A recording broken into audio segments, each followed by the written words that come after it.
भक्त दास और सागर दास को विरोध में मिथ्या और विभ्रांतिकर खबर प्रसारण विरोध में कांग्रेस पक्षरु थाना रे तेला।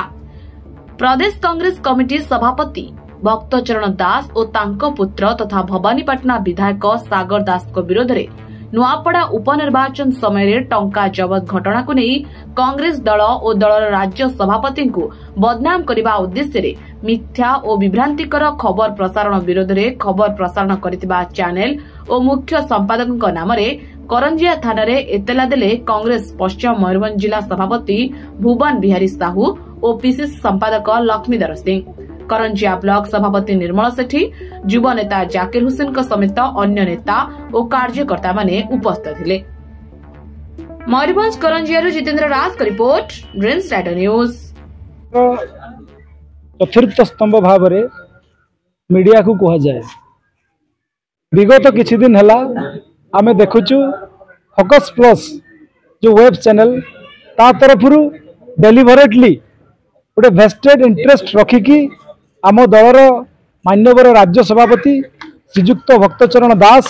एवं तांकर पुत्र वर्तमान भवानीपाटना विधायक श्रीजुक्त सागर चरण दास ना लगातार सेठी तांकर वेब चैनल रे तांकर सोशल मीडिया रे फेसबुक रे यूट्यूब लिंक रे मिथ्या अभियोग करि चलिछंती एवं एटा डेलीवरेटली करूछंती। तार प्रतिवाद रे आज कांग्रेस दल तरफरु ओडिशा रो प्रत्येक जिल्ला रे एवं प्रत्येक थाना रे तांको नारे एतला दिया जाइछि एवं आमे सरकार को पुलिस प्रशासन को अनुरोध करूछु यार तदंत करंतु एवं जो माने आमर दल को एवं सभापति को बदनाम करने अपचेष्टा करिसेंती तांको ऊपर कार्यानुष्ठान ग्रहण करंतु। ओडिशा प्रदेश कांग्रेस कमिटी सभापति श्रीयुक्त भक्तचरण दास नारे जो टीवी सेटा फोकस प्लस जो टीवी कर्मकर्ता बा तांकर मालिक जो तुषारटना करुचंती मिथ्या अभियोग करुचंती जे से टंका होची कांग्रेस दलर बोली भक्तचरण दास आनिथिले बोली तार समस्त सत्यासत्य बाहर करने आम आज समस्त थाना ओडिशा रे थाना एफआईआर दौन ना यार सत्यासत्य तदंत करा जाऊ एवं तुरंत विहित कार्यानुष्ठान ग्रहण करा जाऊ एवं जो आईन अनुसार जो कार्यपंथा नवा कथा तुरंत नापी आम आज दाबी जनवाई ये थाना एफआईआर देवाई आम आसलु आमर जो सहयोगी बंधु मैंने अच्छा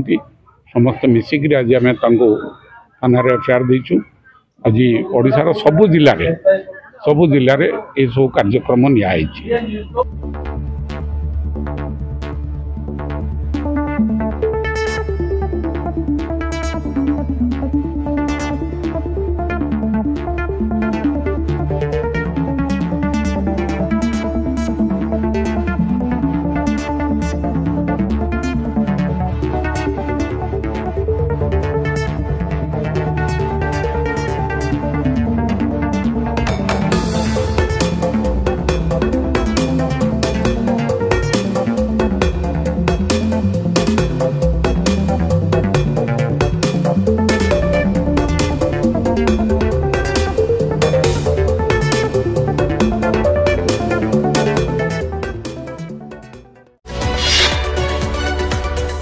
आम सह प्रतिदिन जोड़ी होई रहिबा पई आम चैनल को लाइक शेयर सब्सक्राइब एवं फॉलो करंतु।